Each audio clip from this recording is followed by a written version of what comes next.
Hello everyone, welcome back to Shawndrescorner Corner. You're welcome to my YouTube channel. It's Betty Mba here again, and if you're viewing this channel for the first time, thank you very much for stopping by.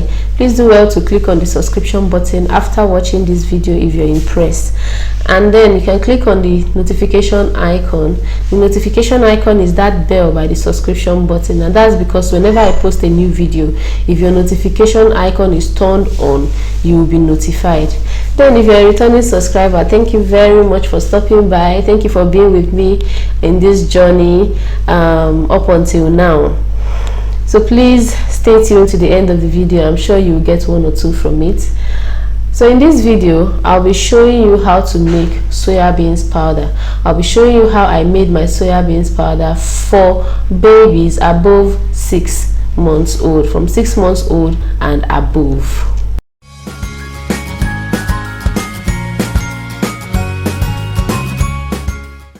So for this recipe, I'll be using soya beans, peanuts or granuts. We call it granuts here. It's also called peanuts. I'll be using dates or debino, as the Hausa call it, debino.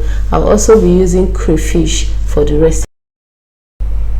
For the soya beans, please do well to carefully select the stones from the beans. Usually whenever we buy these things from the market, they are always filled with sand and stones, so try as much as you can to select the stones. You know, you are preparing food for babies, so we have to make it as clean as possible.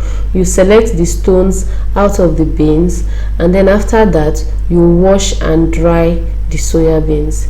I don't know why I didn't remember to film me washing and drying the soya beans, but you have to wash the soya beans and dry it properly. After drying it, then we'll talk about frying the soya beans. Look at the level of stone I picked out of my 6 cups of soya beans. The stones are so much, so we don't want to grind that amount of stone along with the soya beans.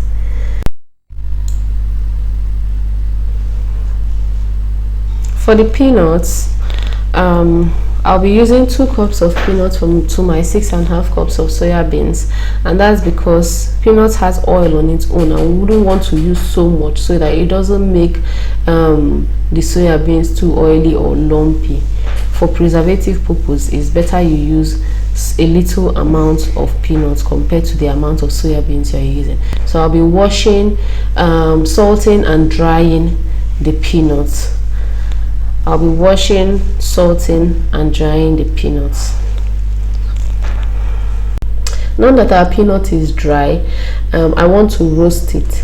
So to do that, I'll put an empty pot on my stove, and then I'll be using gari as a base to roast these peanuts. I'll be using gari as a base. Some people use sand, which is not so hygienic. I would recommend you not to use sand, since the sand will be mixing in along with the gari. So I'm using gari, or also known as cassava flakes, to roast my peanuts. You know, sometimes when you buy peanuts on the roadside and you eat it and start chewing sand in it, that's because they use sand in roasting the peanuts, and it's not so healthy for babies, even for adults. So I'm using peanuts, cassava flakes to roast these peanuts. Our peanut is ready, and to know if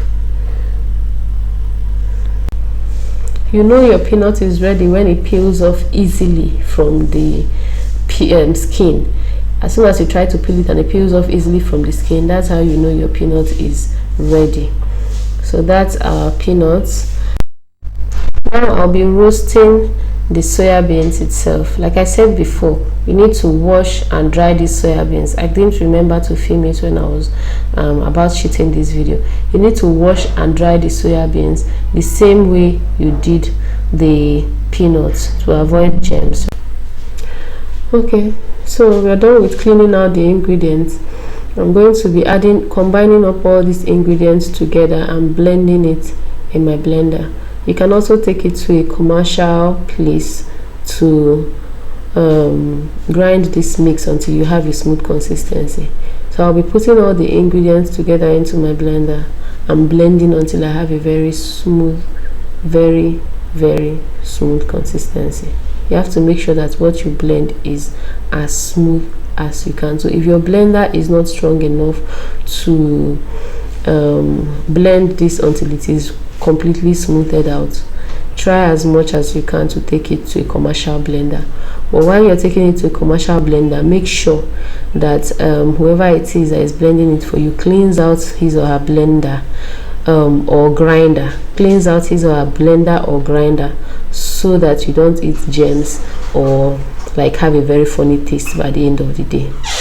Thank you. Finish blending and putting it back into a jar. It is recommended that you put this in a very airtight jar, so that when it closes, it will prevent air from mixing up with your soya beans powder. So that's it, guys. That's how to make soya beans powder. Please give this video a thumbs up by clicking on the like button below the video. Kindly subscribe to our channel if you've not already done so, and don't forget to click on the notification icon by the subscription button, so that when we post a new video you'll be notified. Thanks. See you in my next video. Bye.